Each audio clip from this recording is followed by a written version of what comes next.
Sodom and Gomorrah destroyed. The two angels arrived at Sodom in the evening, and Lot was sitting in the gateway of the city. When he saw them, he got up to meet them and bowed down with his face to the ground. "My lord," he said, "please turn aside to your servant's house. You can wash your feet and spend the night and then go on your way early in the morning." "No," they answered, "we will spend the night in the square." But he insisted so strongly that they did go with him and entered his house. He prepared a meal for them, baking bread without yeast, and they ate. Before they had gone to bed, all the men from every part of the city of Sodom, both young and old, surrounded the house. They called to Lot, "Where are the men who came to you tonight? Bring them out to us so that we can have sex with them."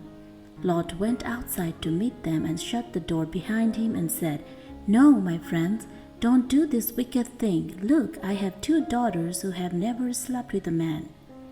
Let me bring them out to you, and you can do what you like with them. But don't do anything to these men, for they have come under the protection of my roof." "Get out of our way," they replied. "This fellow came here as a foreigner, and now he wants to play the judge. We will treat you worse than them." They kept bringing pressure on Lot and moved forward to break down the door.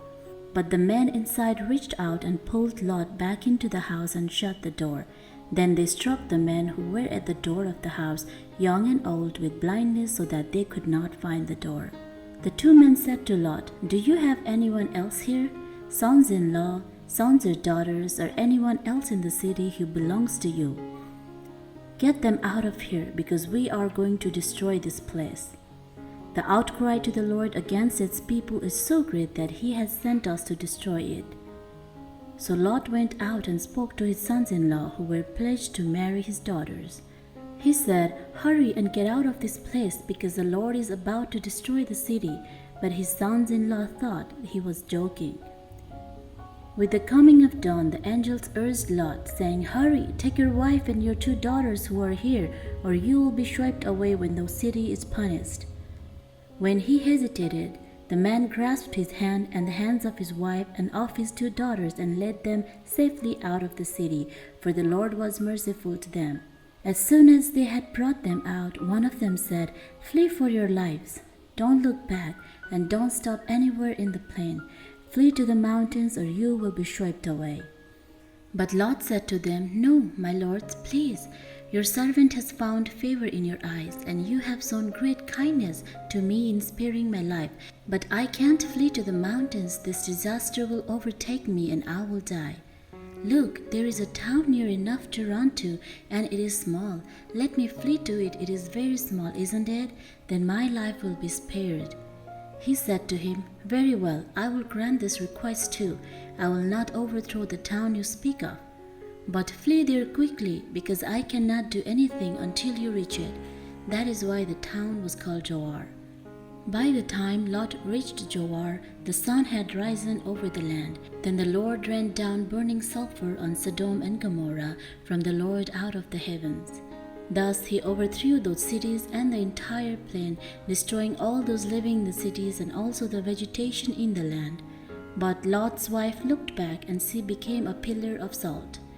Early the next morning, Abraham got up and returned to the place where he had stood before the Lord. He looked down toward Sodom and Gomorrah, toward all the land of the plain, and he saw dense smoke rising from the land, like smoke from a furnace. So when God destroyed the cities of the plain, he remembered Abraham, and he brought Lot out of the catastrophe that overthrew the cities where Lot had lived. Lot and his daughters. Lot and his two daughters left Zoar and settled in the mountains, for he was afraid to stay in Zoar. He and his two daughters lived in a cave. One day the older daughter said to the younger, "Our father is old, and there is no man around here to give us children, as is the custom all over the earth. Let's get our father to drink wine and then sleep with him and preserve our family line through our father." That night they got their father to drink wine, and the older daughter went in and slept with him. He was not aware of it when she lay down or when she got up. The next day the older daughter said to the younger, Last night I slept with my father. Let's get him to drink wine again tonight, and you go in and sleep with him so we can preserve our family line through our father." So they got their father to drink wine that night also, and the younger daughter went in and slept with him. Again, he was not aware of it when she lay down or when she got up. So both of Lot's daughters became pregnant by their father. The older daughter had a son, and she named him Moab. He is the father of the Moabites of today.